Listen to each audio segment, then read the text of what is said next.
స్రవంతి పర్సులో నుంచి డబ్బు తీస్తూ అంది. అమ్మా, మధ్యాహ్నం భోజనానికి మా ఆయన ఇంటికొస్తారు. అప్పుడు ఈ డబ్బు ఆయనకిచ్చి నవరత్నాల ఉంగరం చేయించుకోమని చెప్పు. ఇంత డబ్బు నీకెక్కడిది? ఆయనే ఇచ్చారు. మా అత్తగారు మంచి మనిషే కానీ భేషజాలకి ప్రాణమిచ్చే వ్యక్తి. మీరు రవికి ఈ 2000 3000 ఆషాఢ పట్టీగా ఇచ్చారంటే ఆవిడ సర్కిల్లో చిన్నతనంగా ఫీల్ అవుతుంది. అందుకని మీ అల్లుడు రహస్యంగా తన అకౌంట్లోంచి ఈ డబ్బు తీసిచ్చారు. నువ్వు మా అత్తగారి ఎదురుగా ఈ డబ్బు మీ అల్లుడికివ్వు. కూతుర్నే రెప్పవాల్చకుండా చూస్తున్న అన్నపూర్ణమ్మ అడిగింది. అబద్ధం చెప్పడం కూడా నీకు చేత కాదు. నీ మెడలో గొలుసేది? అది తెగిపోయింది. పెళ్లి ముందు చేయించిన గొలుసు 2 నెలలైనా అవ్వకుండా తెగిపోయిందా? గొలుసమ్మి ఈ డబ్బు తెచ్చావు కదూ. అమ్మా, అది స్రవంతి తప్పు చేస్తూ పట్టుబడిన వ్యక్తిలా చూసింది. ఈ డబ్బు నిజంగా మేమే ఇచ్చినా మీ అత్తగారు నమ్మరు. ఎందుకంటే ఆవిడ దృష్టిలో మేము తిండి ముఖం కూడా తెలియని దరిద్రులం. అయినా మేము వేలకు వేలు బహుమతులు ఇచ్చేవాళ్ళమో కాదో ఆవిడికి తెలియదా? పెళ్లిలోనే ఆవిడ మా తాహతేమిటో కనిపెట్టిందిగా. అమ్మా, వాళ్ళు నిన్నేమైనా అన్నారా? స్రవంతి అడగలేక అడిగింది. అప్పటికే ఆమె ముఖం పాలిపోయింది. అది అప్రస్తుతం. అయినా ఇప్పుడు ఈ డబ్బు మీ ఆయనకి బహుమానంగా ఇచ్చి మా గొప్ప చాటుకున్నా మళ్ళీ ఏ పండగకు అంత డబ్బు కానుకగా ఇవ్వడానికి ఏమమ్మేస్తావు? స్రవంతికి కన్నీళ్లొస్తున్నాయి. ఈ ఇంట్లో నీకు జరిగిన అవమానం ఏమిటో చెప్పకపోతే నా మీద ఒట్టే అంది తల్లి చేతిని తన తలపై పెట్టుకుంటూ. అన్నపూర్ణమ్మ కళ్లల్లో నీళ్లూరాయి. ఆవిడ వరలక్ష్మి అన్న మాటల్ని ఖండించకుండా త్రిపురాంబ నవ్వడాన్ని చెప్పింది. వింటున్న ఆమె రక్తం సలసలా మరిగిపోయింది.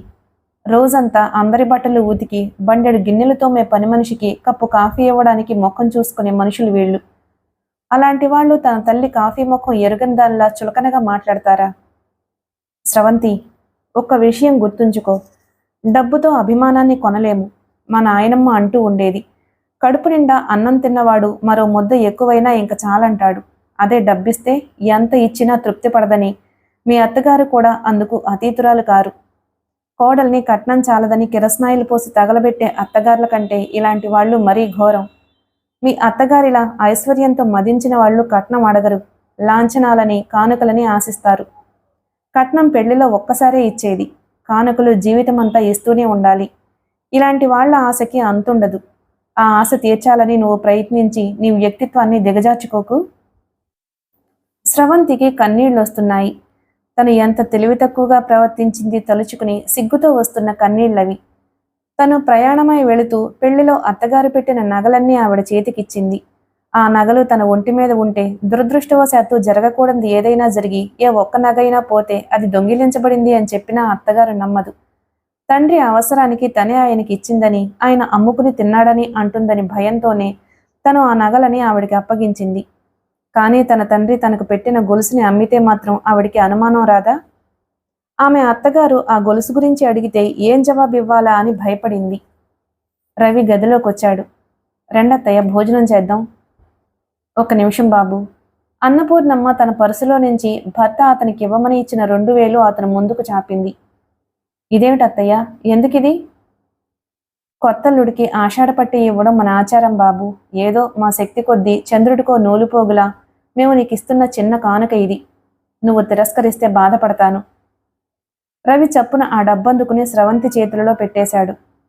నువ్వే నాకేదైనా కొను. నాకేం కావాలో నాకే తెలియదు. అతని మాటల్లోని నిష్కల్మషత్వానికి అన్నపూర్ణమ్మ మనస్ఫూర్తిగా నవ్వింది.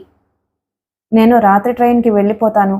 టికెట్టు తెప్పిస్తావా అంటూనే అతని సమాధానం కోసం ఆశించకుండా అతని చేతుల్లో కొంత డబ్బు పెట్టేసింది. అదేమిటి, ఇవాళేగా వచ్చారు, 4 రోజులు ఉండి వెళ్ళండి. అవంతికి వంట బాగా రాదు. మీ మామగారు అవస్థ పడతారు. నేను మరోసారి వస్తానులే అందావిడ. రవి ఫ్యాక్టరీకి ఫోన్ చేసి ఆఫీస్ బాయ్ని టికెట్ రిజర్వ్ చేయమని చెప్పాడు. భోజనం చేద్దాం రండి. వద్దు బాబు, నాకు కడుపు అప్సెట్ అయింది. ఇవాళ అసలే ప్రయాణం. రైల్లో ఏదైనా అయితే కష్టం. కొంచెం మజ్జిగన్నమైనా తినమ్మా అంది స్రవంతి. వద్దమ్మా, నాకు కడుపు నొప్పి తగ్గలేదు. నువ్వు వెళ్ళి తినరా అందావిడ. తల్లి అబద్ధం చెబుతుందని, ఆడపడుచు మాటలతో ఆవిడ మనసు గాయపడిందని స్రవంతికి తెలుసు. ఆమె మనసు మండిపోతుంది. మొదటిసారిగా తమ ఇంటికి వచ్చిన తల్లిని అవమానిస్తారా వీళ్ళు? ఆమె డైనింగ్ హాల్లోకి నడిచింది. అప్పటికే అందరూ భోజనానికి ఉపక్రమించబోతున్నారు. మీ అమ్మగారిని భోజనానికి రమ్మను అంది వరలక్ష్మి. మా అమ్మకి కడుపు అప్సెట్ అయిందండి, అన్నం తినదు. పొద్దుట మన ఇంట్లో తాగిన ఫిల్టర్ కాఫీ అరగలేదట అంది స్రవంతి కూల్గా. వరలక్ష్మి త్రిపురాంబ ముఖాలు చూసుకున్నారు. మర్నాడు శ్వేత గదిలోకి వెళ్లబోయిందల్లా మంచం మీద పడుకుని ఉన్న మామగారిని చూసి ఆగిపోయింది.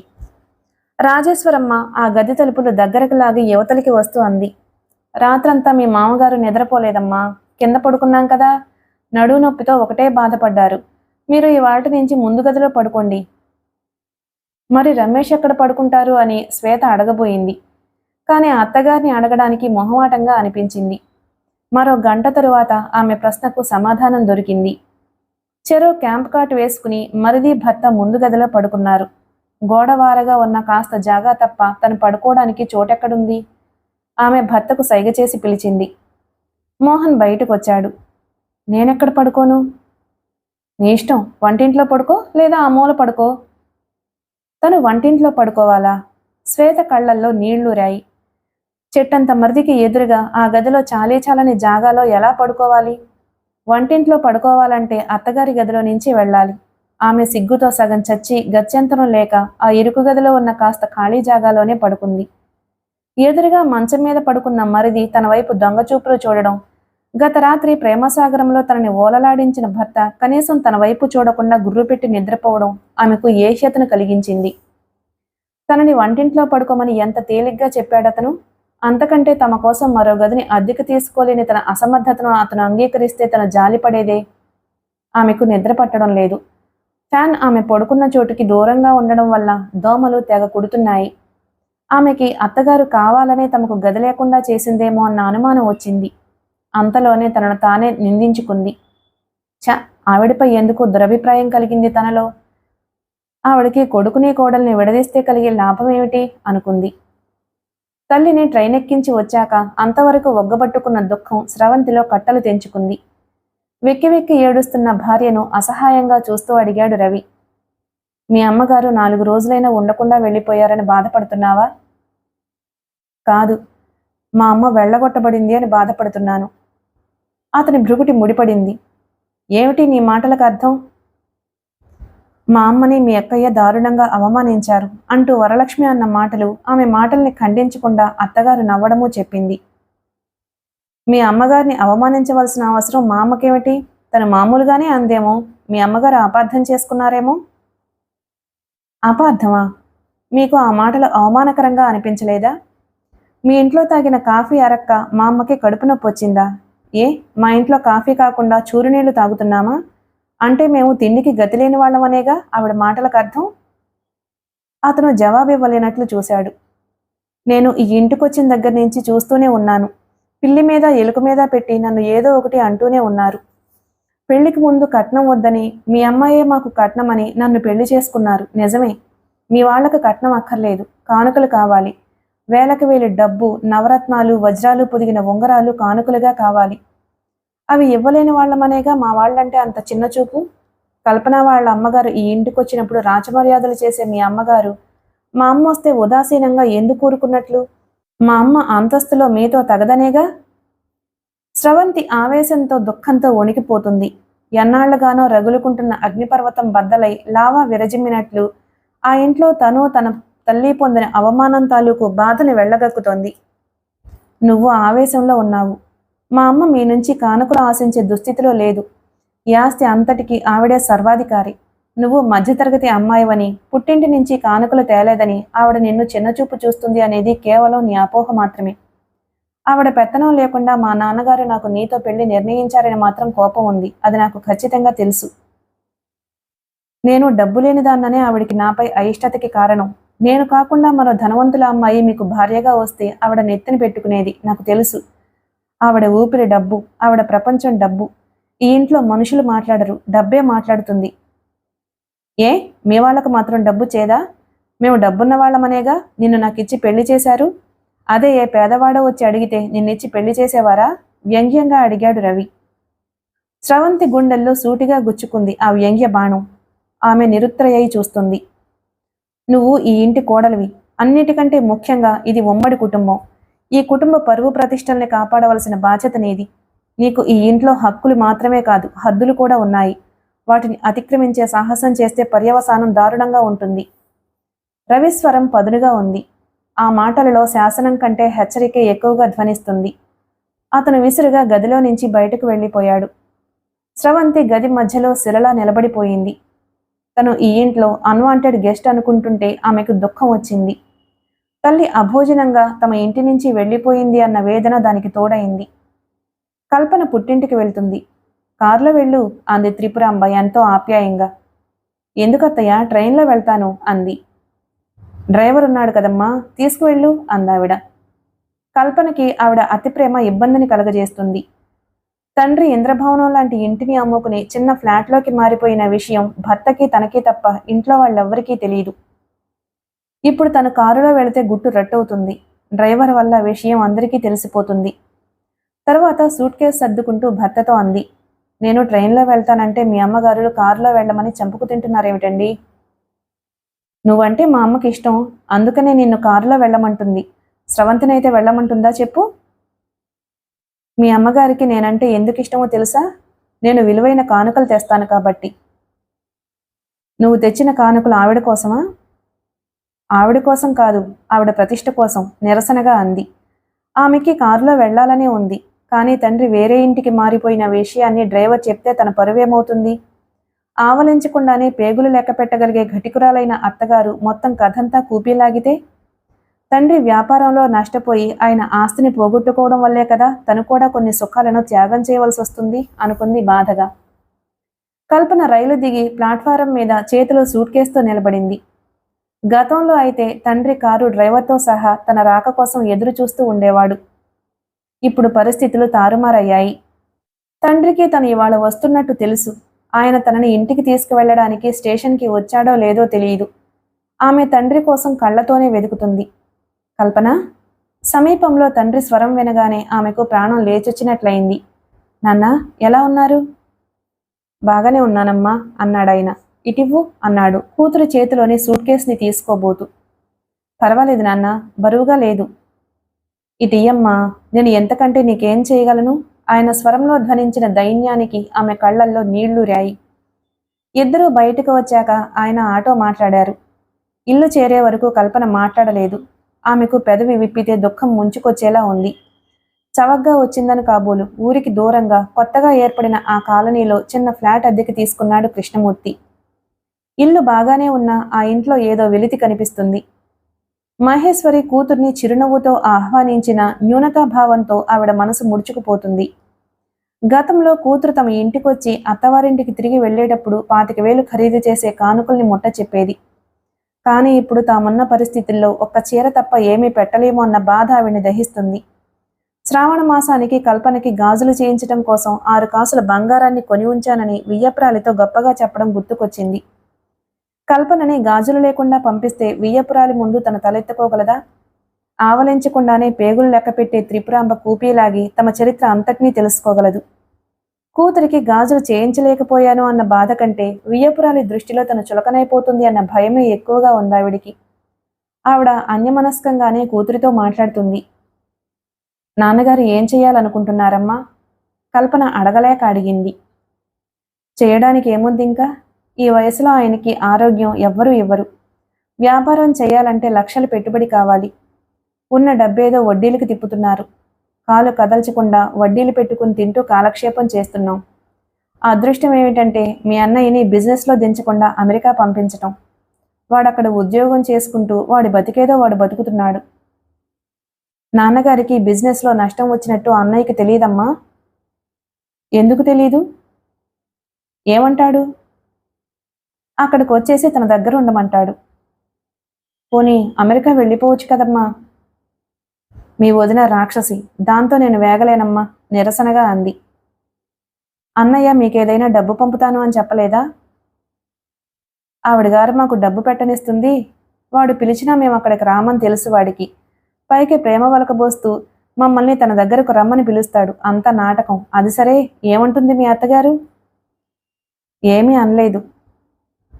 నేను నీకు గాజులు చేయిస్తాను అని చెప్పిన విషయం గుర్తు చేయలేదా? లేదు, కానీ నేను గాజులు చేయించి తెచ్చుకున్నానమ్మా. అవి నువ్విచ్చావని మా అత్తగారికి చూపిస్తాను రహస్యంగా అంటూ తల్లిని గదిలోకి తీసుకువెళ్లి సూట్ కేస్ తెరిచి గాజులు చూపించింది. ఇవి మీ అత్తగారికి తెలియకుండా చేయించుకున్నావా? ఎలా? కల్పన చెప్పింది. ఆయన గాజులు చేయించుకోమని నాకు డబ్బిచ్చారు. నువ్వు నాకు కానుకలివ్వడం మానేస్తే మా అత్తగారు నన్ను చులకనగా చూస్తుందని ఆయన భయం. మహేశ్వరి ముఖం విప్పారింది. అల్లుడిది చాలా మంచి మనసమ్మా, మా పరువు నిలబెట్టాడు. కన్న కొడుకు పరాయివాడయ్యాడు. అల్లుడు కన్న కొడుకును మించి ఆదుకున్నాడు అంది గద్గద స్వరంతో. అల్లుడు చేసిన మంచి పని భార్య ద్వారా విని కృష్ణమూర్తి కళ్ళు చెమర్చాయి. కొద్దిసేపు ఆ ముగ్గురు శ్రీధర్ మంచి మనసుని పొగుడుతూ కానుకలతో తృప్తి పొందుతున్న త్రిపురాంబ మనస్తత్వాన్ని విమర్శించుకున్నారు. కల్పన పుట్టింట్లో 3 రోజులుంది. ఆ 3 రోజులు వాళ్ళ ముగ్గురు అనేక విషయాలు మాట్లాడుకున్నారు. మాటలలో స్రవంతి ప్రసక్తి వచ్చింది. మీ మరిదికి ఆషాఢపట్టి ఏమిచ్చారే ఆరాగా అడిగింది మహేశ్వరి. 2000 ఇచ్చారు. 2000? అదోలా నవ్వింది. మేము మీ ఆయనకి 25,000 రూపాయలు సూటు ఇచ్చాము, గుర్తుందా? ఆ రోజు మేము తెచ్చిన పళ్ళు స్వీట్లకే 2000 అయింది. వాళ్ళ మొహం, వాళ్ళు ఆ 2000 అయినా ఇచ్చుంటారంటావా? రవే గొప్ప కోసం అలా చెప్పుంటాడు. లేకపోతే తనే ఆ డబ్బు అత్తగారికిచ్చి ఆవిడిచ్చిందని స్రవంతి చేత చెప్పించాడు. నిజమేలే, మీ ఆస్తి మహాసముద్రం, దాంట్లో 2000 రూపాయలు అనగా ఎంత? కొద్దిసేపటి క్రితం అల్లుడు గాజులు చేయించి తమ పరువు నిలబెట్టాడు అని గర్వపడిన సంగతి మర్చిపోయిన మహేశ్వరి స్రవంతి పుట్టింటి వాళ్ల గురించి చులకనగా మాట్లాడింది. కల్పన చేతిగాజులు చూస్తూనే త్రిపురాంబ ముఖం విప్పారింది. చాలా బాగున్నాయమ్మా, ఎంతయ్యాయి? 20,000 అయ్యాయి అత్తయ్య, గొప్పగా చెప్పింది. కొత్త డిజైన్, మీ అమ్మగారు సెలక్షనే సెలక్షన్ అని అక్కడే ఏదో పనిచేస్తున్న స్రవంతిని పనిగట్టుకుని పిలిచారావిడ. స్రవంతి, ఇలారా. వస్తున్నాను అత్తయ్య గారు. ఆమె చేస్తున్న పని వదిలొచ్చింది. కల్పన గాజులు చూశావా? వాళ్ళ అమ్మగారు చేయించారు. చాలా బాగున్నాయండి. కల్పన చేతిగాజులు చూసి మనస్ఫూర్తిగానే అంది. పోయినసారి నెక్లెస్ ఇచ్చారు కదూ అందావిడ కావాలనే. కల్పన ముందు స్రవంతిని చిన్నబుచ్చే ఉద్దేశం తప్ప ఆవిడికి మరేమీ లేదు. అవునత్తయ్య, కల్పన మరింత గొప్పగా అంది. కల్పనమ్మగారికే అచ్చటా ముచ్చటా తీర్చే తండ్రున్నారు. అప్పుడే అక్కడికొచ్చిన తాయారం మంది. నిజమే, మా శ్రీధర్ చాలా అదృష్టవంతుడు అని త్రిపురాంబ అంటుంటే స్రవంతి ముఖంలో మారుతున్న రంగులని వినోదంగా చూస్తుంది కల్పన. శ్రీధర్ అదృష్టవంతుడు అని అత్తగారు అన్న మాటలకు అర్థమేమిటి? రవి దురదృష్టవంతుడు. అతని అత్తగారు వేలకు వేలు ఖరీదు చేసే కానుకలు ఇవ్వలేరు అనేగా అనుకుంటూ పాలిపోయిన స్రవంతి ముఖాన్ని చూసి త్రిపురాంబ మనసు తృప్తిపడింది. స్రవంతికి కల్పన గాజులు చూసి ఈర్ష్య కలగలేదు గాని అత్తగారు తనని చిన్నచూపు చూస్తుందన్న బాధ కలిగింది.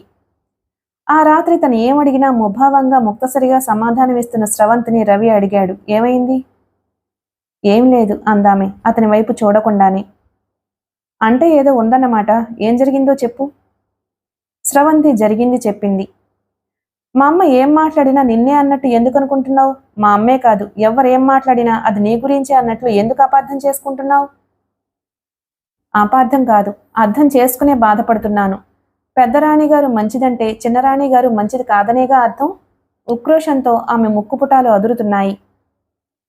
నిన్ను అవమానిస్తే మా అమ్మకేం కలిసొస్తుంది? నువ్వు ఈ ఇంటి కోడలివి. ఆవిడికి ఆ మాట గుర్తుంటే కల్పనని ఒకలాగా నన్నొకలాగా చూసేవారు కాదు. స్రవంతి, నువ్వు ఇంటికొచ్చి 3 నెలలు కూడా పూర్తి కాలేదు. అప్పుడే నీలో అసంతృప్తి, అసహనం బయలుదేరాయి. అలాంటిది జీవితాంతం ఈ ఇంట్లో ఉండగలవా? ఒక్క విషయం చెప్తున్నాను, బాగా గుర్తుంచుకో. ఈ ఇంట్లో నేను అనే మాట ఎప్పుడూ వినపడకూడదు. సర్దుకుని పోవాలి, రాజీ పడాలి, కొన్ని త్యాగాలు చేయాలి. చిన్న చిన్న విషయాలకి కూడా వీధిన పడి అల్లరవడం నాకు ఇష్టం లేదు. స్రవంతి హతాసురాలై చూస్తుంది అతన్ని. తన అవమానం అతంది కాదా? సర్దుకుపోవాలా? ఎంతసేపు కుటుంబ ప్రతిష్టల గురించి మాట్లాడతారే తప్ప తన గురించి మాట్లాడరే? ఏమిటి మనిషి తత్వం? తనకు ఎదురుగానే తనను అన్యాపదేశంగా చులకన చేసే మనుషుల మధ్య తను ఎలా గడపాలి?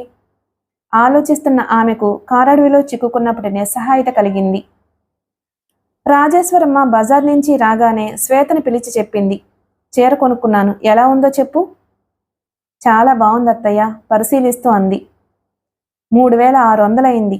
వచ్చే శనివారం మా పెళ్లి రోజు, ఆ రోజు కట్టుకుందామని కొనుక్కున్నాను.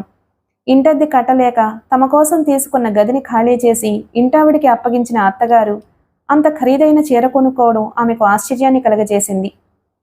పాలవాడు బాకీ కట్టలేదని గొడవ చేసిపోయాడని వారం రోజుల కిందట భర్త తన దగ్గరున్న డబ్బు తీసుకోవడం గుర్తుకొచ్చింది. అత్తగారు చీర కొన్నందుకు ఆమె బాధపడలేదు, కానీ ఇల్లు గడవని పరిస్థితుల్లో పట్టుచీర ఎలా కొనుక్కోగలిగిందా అన్నదే ఆమెకు ఆశ్చర్యం. తమ కుటుంబ ఆర్థిక పరిస్థితి మరీ అంత దిగజారిపోలేదు అనడానికి 2 రోజుల తర్వాత ఆమెకు ఒక ఆధారం లభించింది. ఆ రోజు శ్వేత గదుల్లో బూజులు దులిపే పని పెట్టుకుంది. అత్తగారి వంట చేస్తుంది. ఆమె ముందు గది దులపడం పూర్తి చేసి అత్తగారి పడక గదిని దులిపి దుప్పట్లు మారుస్తుంది. పరుపు దులుపుతుంటే పరుపు కింద బ్యాంకు పాస్బుక్ కనబడింది. ఆమె దాన్ని యథాస్థానంలో పెట్టేయబోయి మళ్ళీ అంతలోనే ఆ ప్రయత్నాన్ని విరమించుకుంది. ఏదో తెలియని కుతూహలం ఆమెను ఆ పాస్బుక్ తెరిచి చూసేలా చేసింది. వెంటనే ఆమె కళ్ళు సంభ్రమంతో పెద్దవయ్యాయి. బ్యాంకులో 2 లక్షల రూపాయలకి పైగా నిలవ ఉంది. ఆమె తిరిగి దాన్ని యథాస్థానంలో పెట్టేసింది. భర్తకి వచ్చే జీతం, మామగారి పెన్షన్తో ఇల్లు గడవాలన్నమాట నిజమే, కానీ ఇంట్లో ఎక్కడా లేమి అన్నదే కనిపించదు.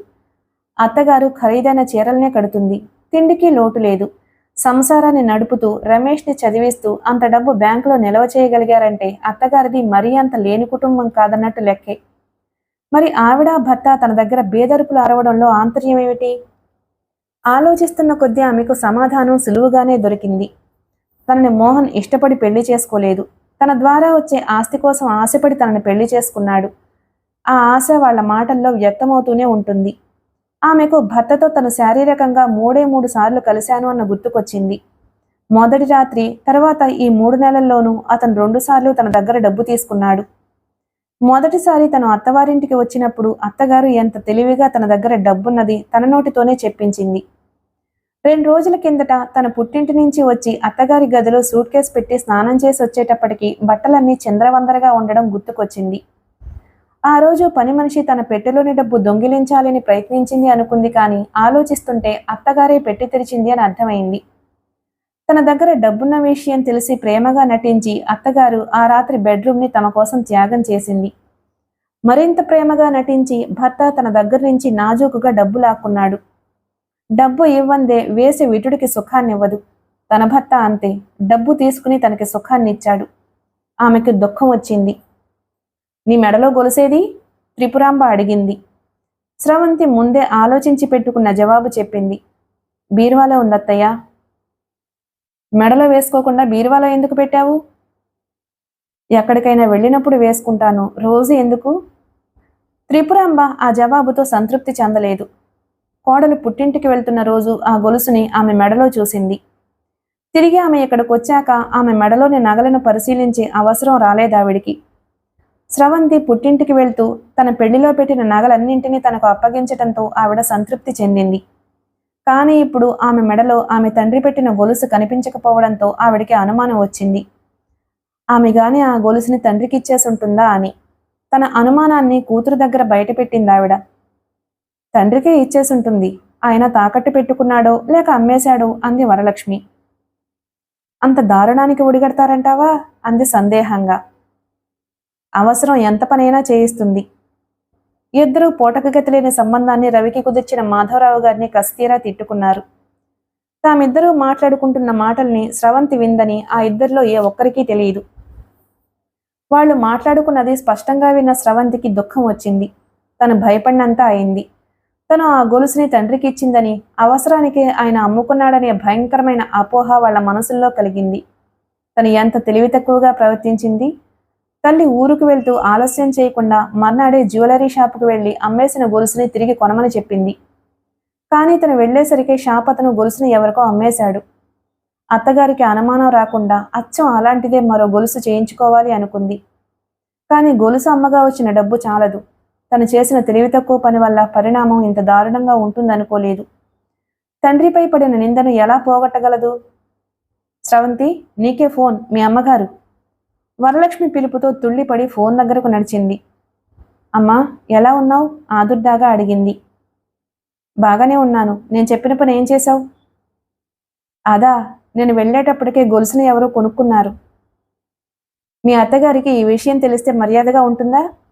అన్నపూర్ణమ్మ స్వరంలో నిస్సహాయత. గొలుసమ్మేసిన డబ్బు నీ దగ్గరే ఉందిగా, అచ్చం అలాంటిదే మరో గొలుసు చేయించుకో. ఆ డబ్బు సరిపోదమ్మా. స్రవంతికి భయంగా ఉంది. తను తల్లితో మాట్లాడుతున్నది ఎవరైనా వింటారేమో అని. ఇవన్నీ ఉత్తరంలో రాయొచ్చుగా, ఫోన్లో ఎందుకు? ఉత్తరం మీ వాళ్ళెవరి చేతుల్లో అయినా పడుతుందేమో అని. సరే, నేనుంటాను. ఎలాగైనా గొలుసు సంగతి చూడు. ఆవిడ ఫోన్ పెట్టేసింది. స్రవంతి పెదవి నములుతూ ఉండిపోయింది. ఆమెకు తల్లి మనసులోని ఆరాటం అర్థమైంది. తండ్రిపై అత్తగారు మోపిన నింద గురించి ఆవిడికి తెలిస్తే తట్టుకోగలదా? ఆమె కళ్లల్లో నీళ్లు రాయి. ఆమె నుదుటి పట్టిన చెమట తుడుచుకుని చుట్టూ చూసి రిలీఫ్గా నిట్టూర్చింది. పరిసరాలలో ఎవ్వరూ లేకపోవడం గమనించి తన తల్లితో మాట్లాడింది ఎవ్వరూ వినలేదు అని తృప్తి పడింది. కానీ తను ఇక్కడ ఫోన్లో మాట్లాడుతూ ఉండగా కార్డ్లెస్ ఫోన్లో గదిలో నుంచి కల్పన అంతా విందని ఆమెకు తెలియదు. ఇప్పుడు తెలిసిందా?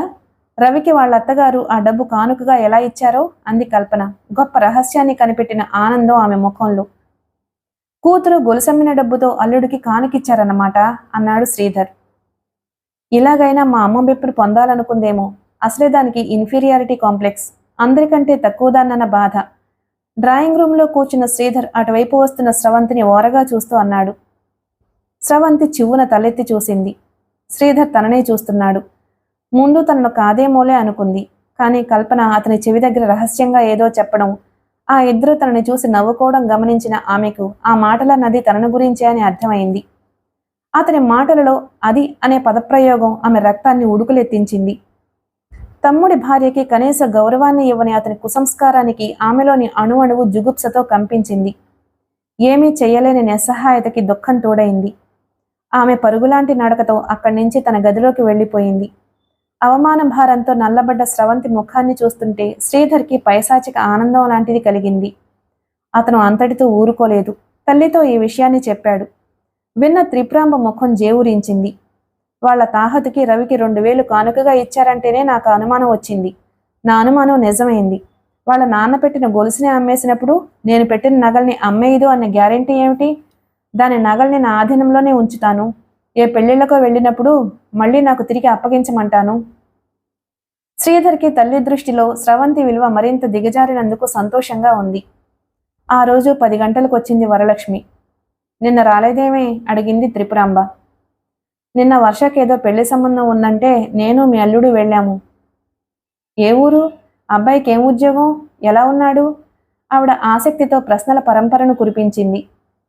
నా మొహం, మరి అంత పడిపోయే సంబంధం ఏమీ కాదులే అమ్మా. వాళ్ళ ఫ్లాటు, ఆ ఇంట్లోని వస్తువులు చూస్తేనే అర్థమైంది వాళ్ళ స్థితిగతులేమిటో. టీవీ కవర్ కూడా సరైంది లేదు వాళ్ళ ఇంట్లో. ఆ అబ్బాయి అందగాడే, అమెరికాలో సాఫ్ట్వేర్ ఇంజనీరు. అయినా ఆ అబ్బాయిని చూసి పిల్లనిస్తామా ఏమిటి? అమెరికా నుంచి ఎప్పుడైనా ఇక్కడికి వస్తే వర్ష అసలు ఆ ఇంట్లో ఉండలేదు. ఒక్క బెడ్రూమ్కైనా ఏసీ లేదు. పోనిద్దు, మరో సంబంధం చూద్దాం. వర్ష పెళ్లికేం తొందర? ఇంకా 20 ఏళ్లేగా. కొంపదీసి వాళ్ళని పెళ్లి చూపులకు రమ్మని పిలిచారా ఏమిటే? ఎందుకు అదొక దండగా? మా అమ్మాయి జాతకం తేలేదని అబద్ధం చెప్పి చల్లగా బయటపడ్డాం. అందుకే పిల్లనిచ్చే ఇల్లు, పిల్లని తెచ్చుకునే ఇల్లు కూడా చూసి మరీ పెళ్లి చేయాలి. ఇంటిని చూస్తే సగం, మనుషుల్ని చూస్తే మిగతా సగం అర్థమవుతుంది. ఆ మాట నిజమే. లేకపోతే అర్హత లేని వాళ్ళని అందలం ఎక్కించినట్లవుతుంది. మన అబ్బాయి అయినా అమ్మాయి అయినా అత్తవారింటికి వెళ్తే శుభ్రమైన కాఫీ ఇవ్వగలిగిన వాళ్ళు అయి ఉండాలి కదా. వాళ్ళు మాత్రం నన్ను మా ఆయన్ని చూసి ఎంత మర్యాద చేశారనుకున్నావు? మేము వాళ్ళ ఇంటికి రావడమే మహద్భాగ్యం అన్నట్టుగా మాట్లాడారు. మన గుమ్మంలో నిలవడానికి అర్హత లేని వాళ్ళకి కూడా మనతో వియ్యమందాలన్న ఆశే. స్రవంతిని ఓరగా చూస్తూ అంది వరలక్ష్మి. తనకి రవితో పెళ్లి నిశ్చయమైనప్పుడు ఈవిడ ఇంకెన్ని మాటలు మాట్లాడుంటుందో అనుకున్న స్రవంతి ముఖంలో రంగులు మారాయి. కల్పనేది కనిపించదే? వరంగల్ వెళ్ళింది. స్రవంతి కాఫీ కలపడానికి వెళ్ళింది. స్టవ్ మీద నీళ్లు మరుగుతున్నాయి. ఆమె మనసు కూడా మరుగుతుంది. ఏం చేస్తే వాళ్ళ మనసుల్లో తనపై ఉన్న చులకన భావాన్ని పోగొట్టగలదు? తల్లి వెళ్లిపోయిన రోజు రాత్రి రవి అన్న మాటలు ఆమె గుండెల్లో రేపిన గాయం ఇంకా మానలేదు. మేము డబ్బున్న వాళ్ళమనేగా మీ నాన్నగారు నిన్ను నాకిచ్చి పెళ్లి చేశారు. అతని మాటలు గుర్తుకొచ్చి ఆ అవమానం ఆమె మనసులో ముల్లులా గుచ్చుకుంటుంది. భార్యాభర్తల మధ్య డబ్బుతో తప్ప వేరే సంబంధం లేదా? డబ్బు కొన్ని అవసరాలు తీరుస్తుంది. డబ్బుతో చాలా సుఖాలు కొనుక్కోవచ్చు.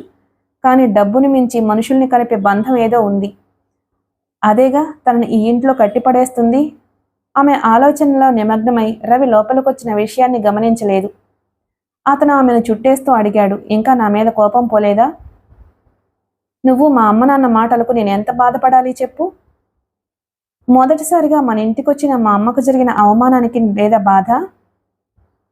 ఉంది, కానీ నన్నేం చేయమంటావు? మా అత్తగారిని ఎందుకు అవమానించావు అని మా అమ్మతో పోట్లాడనా? స్రవంతి మాట్లాడలేదు. నిజమే, మా వాళ్ళు మీ అమ్మగారిని గురించి అలా మాట్లాడకూడదు. వాళ్ళ సంస్కారం అంతే అని సరిపెట్టుకో. మీరు మాత్రం అలా మాట్లాడొచ్చా? మీ డబ్బు చూసే మా నాన్నగారు మీతో నా పెళ్లి చేశారా? నేను ఆయనకి నచ్చి ఉండొచ్చు, కానీ మా ఫ్యామిలీ స్థితిగతులు తెలుసుకోకుండానే పెళ్లి చేశారా? మీ నాన్నగారే కాదు, ఏ తండ్రి అయినా తన కూతురికి కలిగిన సంబంధం చేయాలని, ఆమె సుఖపడాలనే కోరుకుంటాడు. నేను నిన్ను హేళన చేయడానికో బాధ పెట్టడానికో ఆ మాటలు అనలేదు. నేను అన్నది నిజమో కాదో కావాలంటే ఈసారి మీ ఊరికి వెళ్ళినప్పుడు మీ నాన్నగారిని అడుగు. కొద్ది క్షణాల నిశ్శబ్దం తరువాత అంది. నన్ను నా వ్యక్తిత్వాన్ని గౌరవించని ఈ ఇంట్లో నేను ఎలా ఉండగలను? ఈ ఇంట్లో ఎవ్వరికీ నేనంటే ఇష్టం లేదు. నేను కూడా చాలా మందికి నచ్చను. నువ్వు ఎవరికైనా నచ్చకపోతే ఆ సమస్య వాళ్ళది, నీది కాదు. అదీ కాక ఏ వ్యక్తి ప్రపంచాన్ని అంతటినీ మెప్పించేలా ఉండడు. అయినా ఎవరి సంగతో నీకెందుకు?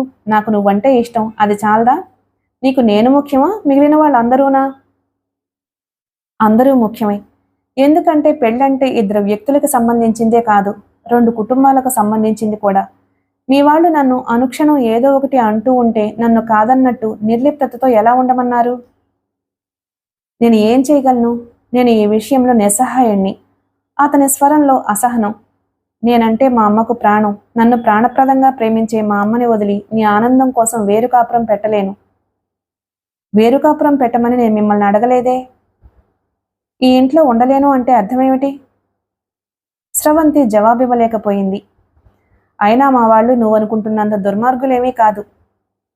నిజమే, కట్నం తీసుకురాని కోడల్ని కిరసనాయిలు పోసి కాల్చి చంపేసేలాంటి దుర్మార్గులేమీ కాదు.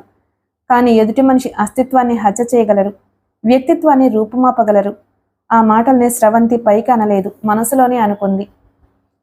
శ్వేత త్వరగా నడుస్తుంది. ఒక ప్రైవేటు కాన్వెంట్లో టీచర్గా ఆమె జాయిన్ అయి 4 నెలలు కావస్తుంది. రాత్రి చాలని జాగాలో కలత నిద్రపోవడం, పొద్దున 5 గంటలకే లేచి స్కూల్ టైం అయ్యే వరకు వంచినాడు మెత్తకుండా పనిచేయటం, సాయంకాలం 5 గంటల వరకు పిల్లలతో అరిచి పాఠాలు చెప్పడం, తనకి విలువివ్వని అత్తమామలు, తన ముఖాన్ని చూడని భర్త ప్రేమరాహిత్యం, మానసిక సంఘర్షణ, అందరూ ఉండి మానసికమైన ఒంటరితనం శ్వేత భరించలేకపోతుంది. సహనాన్ని కూడదీసుకుని వాళ్లల్లో ఎప్పటికైనా మార్పు తీసుకురాగలను అనే పిచ్చి నమ్మకంతో తను చేస్తున్న ప్రయత్నాలు వృధా అని ఆమెకు తెలుసు. కానీ ఆశ చిరంజీవి, మనిషిని బతికించేది అదే. శ్వేతను ఆ ఇంటిని వదిలిపోనివ్వకుండా చేస్తున్నది అదే. 10 కిలోమీటర్ల దూరం నడిచినట్లు ఆయాసం, వగర్పు. గేటులో ఉండగానే బెల్ కొట్టేశారు. ఇంటి దగ్గర 10 నిమిషాలు ముందు బయలుదేరదామని ఎంత ప్రయత్నించినా వీలవదు.